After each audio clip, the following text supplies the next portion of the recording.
മുൻ ഡിവൈഎഫ്ഐ നേതാവ് മനു തോമസിന്റെ വെളിപ്പെടുത്തലുകൾ ഉയർത്തിയ രാഷ്ട്രീയ വിവാദങ്ങൾക്കിടെ CPM കണ്ണൂർ ജില്ലാ സെക്രട്ടേറിയറ്റ് ഇന്ന് ചേരും. പി ജയരാജൻ യോഗത്തിൽ പങ്കെടുക്കും.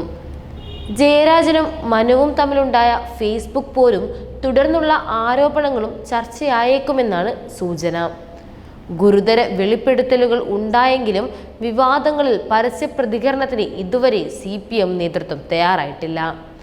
വിഷയം വഷളാക്കിയത് പി ജയരാജന്റെ അനവസരത്തിലെ ഫേസ്ബുക്ക് പോസ്റ്റാണെന്നാണ് പാർട്ടി വിലയിരുത്തൽ. കൊട്ടേഷൻ സംഘങ്ങൾക്ക് പാർട്ടിയുടെ പേരിൽ സോഷ്യൽ മീഡിയയിൽ വീണ്ടും കളത്തിലിറങ്ങാൻ വിവാദം വഴിവെച്ചു എന്നും CPMൽ വിമർശനമുണ്ട്.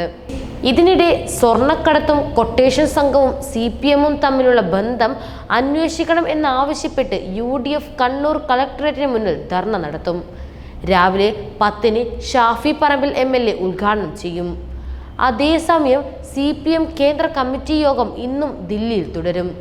ലോക്സഭാ തിരഞ്ഞെടുപ്പ് അവലോകനം തന്നെയാണ് ഇന്നത്തെയും അജണ്ട. കേരളത്തോടൊപ്പം പശ്ചിമ ബംഗാൾ, ത്രിപുര സംസ്ഥാനങ്ങളിലെ പ്രകടനവും പാർട്ടി വിലയിരുത്തും. നാളെയോടെ തിരുത്തൽ നടപടികളെക്കുറിച്ച് ആലോചനയുണ്ടാകുമെന്നാണ് സൂചന. ബംഗാളിൽ സംസ്ഥാന സെക്രട്ടറി മുഹമ്മദ് സലീം മത്സരിച്ചതടക്കം വിമർശനം നിലനിൽക്കുന്നുണ്ട്.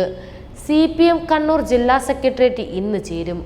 മുൻ ഡിവൈഎഫ്ഐ നേതാവ് മനു തോമസിന്റെ വെളിപ്പെടുത്തലുകൾ CPMനെ പ്രതിക്കൂട്ടിലാക്കിയ വിവാദത്തിനിടെയാണ് യോഗം ചേരുന്നത്.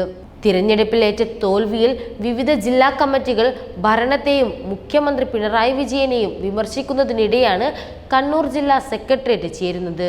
പി ജയരാജനും മനുവും തമ്മിലുണ്ടായ ഫേസ്ബുക്ക് പോരും തുടർന്നുള്ള ആരോപണങ്ങളും ചർച്ചയായേക്കുമെന്നാണ് നിലവിലെ സൂചന. തിരഞ്ഞെടുപ്പ് തോൽവിയും ചർച്ചയിൽ വരും. CPM കേന്ദ്ര കമ്മിറ്റി യോഗത്തിൽ കേരളത്തിലെ CPMന് നേരെ ഉണ്ടായ വിമർശനവും ചർച്ചയാകും. സംസ്ഥാനത്തെ മിക്ക ജില്ലാ കമ്മിറ്റികളിലും CPM സംസ്ഥാന നേതൃത്വത്തിനെതിരെ വിമർശനങ്ങൾ ഉയർന്നിരുന്നു. ഈ സാഹചര്യത്തിൽ കണ്ണൂർ ജില്ലാ സെക്രട്ടേറിയറ്റ് എന്ത് പ്രതികരണം നടത്തുമെന്നാണ് ഏവരും ഉറ്റുനോക്കുന്നത്.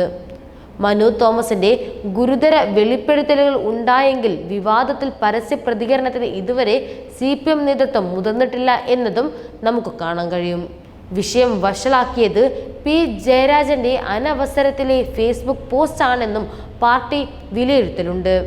കൊട്ടേഷൻ സംഘങ്ങളുടെയും പാർട്ടിയുടെ പേരിൽ സോഷ്യൽ മീഡിയയിൽ വീണ്ടും കളത്തിലിറങ്ങാൻ ഈയൊരു വിവാദം വഴിതെളിച്ചു എന്നും CPMൽ ഒരു പരസ്യ പ്രചാരണമുണ്ട്. അതിനിടെ സ്വർണ്ണക്കടത്തും കൊട്ടേഷൻ സംഘവും CPMും തമ്മിലുള്ള ബന്ധം എന്താണെന്ന് ചൂണ്ടിക്കാട്ടി UDFും ധർണ നടത്തുന്നു. രാവിലെ 10 മണിക്ക് ഷാഫി പറമ്പിൽ MP ഉദ്ഘാടനം ചെയ്യും ഈ ധർണ. എന്നിരുന്നാലും മനു തോമസിന്റെ ഈ വിവാദത്തിനിടെയാണ് CPM കണ്ണൂർ സെക്രട്ടേറിയറ്റ് ഇന്ന് ചേരുന്നത്.